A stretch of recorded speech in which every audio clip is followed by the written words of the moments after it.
ఈ నెల 23వ తేదీ నుండి ఒంగోలులో నిర్వహించనున్న రాష్ట్ర సిపిఐ మహాసభలను విజయవంతం చేయాలని సిపిఐ నాయకులు పిలుపునిచ్చారు.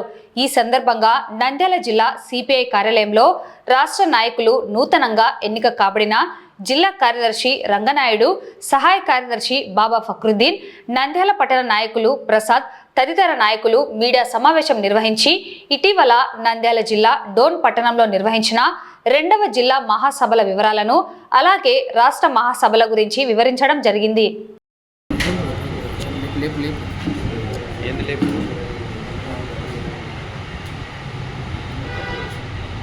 భారత కమ్యూనిస్ట్ పార్టీ సిపిఐ నంద్యాల జిల్లా ద్వితీయ మహాసభలు పోరాటాలకు పొరటిగడ్డ భారత అదేవిధంగా డోన్ గడ్డపై సిపిఐ 50 సంవత్సరాలు పూర్తయినటువంటి సందర్భంగా నంద్యాల జిల్లా మహాసభ ప్రాతినిధ్యం ఇవ్వడం జరిగింది.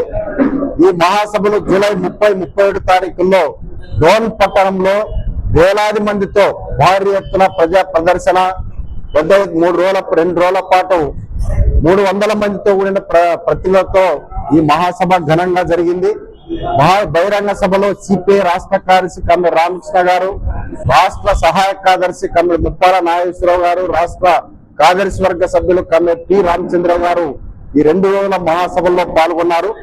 ఈ మహాసభల్లో ప్రధానంగా కర్నూలు జిల్లాలో, ఈ నంద్యాల జిల్లాలో భారత కమ్యూనిస్ట్ పార్టీ గత 3 సంవత్సరాలుగా వివిధ ప్రజా సమస్యల పైన నిర్వహించినటువంటి ప్రజా ఉద్యమాలన్నింటి కూడా సమీక్షించుకొని రానున్నటువంటి 3 సంవత్సరాల కాలంలో సిపిఐ ఆధ్వర్యంలో భారత కమ్యూనిస్ట్ పార్టీ నిర్వహించాల్సినటువంటి ప్రజా సమస్యలు, అదేవిధంగా ప్రజా ఉద్యమాలను రూపకల్పన చేయడానికి మరి పెద్ద ఎత్తున పూనుకోవడం జరిగింది. ప్రతినిధులందరూ కూడా చర్చించారు. రానున్నటువంటి 3 సంవత్సరాల కాలానికి భారత కమ్యూనిస్ట్ పార్టీ జిల్లా నూతన నాయకత్వాన్ని ఎంపిక చేసుకోవడం జరిగింది.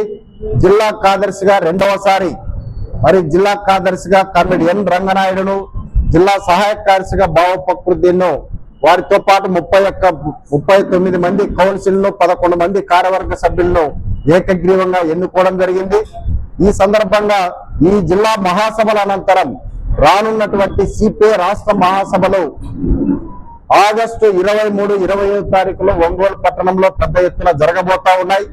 ఈ యొక్క 3 సంవత్సరాల కాలంలో సిపిఐ రాష్ట్ర వ్యాప్తంగా చేసినటువంటి పోరాటాలను సమీక్షించుకోవడానికి, అదేవిధంగా గత 11 సంవత్సరాలుగా పాలనటువంటి నరేంద్ర మోడీ ప్రభుత్వం మరి డబుల్ ఇంజన్ సర్కార్ పేరని చెప్పేసి డబుల్ ఇంజన్ పేరుతో అధికారంలోకి వచ్చినటువంటి ఎన్డీఏ కూటమి నాయకత్వం వహించినటువంటి నారా చంద్రబాబు నాయుడు గారి ఈ యొక్క పరిపాలన, ఈ యొక్క సంవత్సర కాలంగా జరిగేటువంటి పరిపాలన విధానాలన్నింటినీ కూడా ప్రజా సమస్యలపై వారు ఇచ్చినటువంటి వాగ్దానాలు ఏ మేరకు చేశారు, అమలు చేశారు, ఏ సమస్యలు పరిష్కారం చేయాలనేటువంటి పైన భారత కమ్యూనిస్ట్ పార్టీ చర్చించబోతా ఉంది. నంద్యాల జిల్లా 2వ మహాసభలు జూలై 30-31 తేదీలో చాలా అట్టహాసంగా వేలాది మందితో ప్రదర్శన, బహిరంగ సభ, అదేవిధంగా ఈ ప్రతినిధుల సభ 300 మందితో నిర్వహించడం జరిగింది. అందులో ఈ జిల్లా రాబోయేటువంటి 3 సంవత్సరాల కాలానికి ఉపయోగపడే నూతన నాయకత్వాన్ని కూడా ఎంపిక చేయడం జరిగింది. అందులో పార్టీ జిల్లా కౌన్సిల్ 39 మంది, 2 ఆహ్వానితులుగా, అదేవిధంగా 11 మంది కార్యవర్గ సభ్యులుగా, 20 ఫుల్ఫిల్డ్ గా ఈ కార్యవర్గాన్ని కూడా ఎంపిక చేయడం జరిగింది.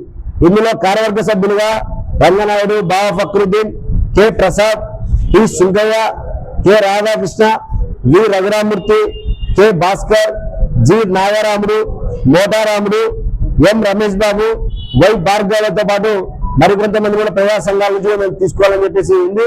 ఈ మహాసభల అనంతరం కూడా వాళ్ళని కోఆప్ చేసుకుంటాం. అదేవిధంగా ఈరోజు ప్రధానంగా ఈ సమస్యల పరిష్కారం కోసం రాబోయేటువంటి 3 సంవత్సరాల కాలంలో చాలా సమస్యలు ఉన్నాయి. జిల్లా కేంద్రం, జిల్లా సమగ్ర అభివృద్ధి కోసం ఈరోజు చాలా దాదాపు 41 ప్రతిపాదనలని ఈ ప్రభుత్వం ముందుకు పెట్టడం జరిగింది. ఈ రాబోయేటువంటి ఈ అజెండా అమలు కోసం ఈ నూతన నాయకత్వం పనిచేయాలని చెప్పేసి ఈరోజు తీర్మానం చేయడం జరిగింది.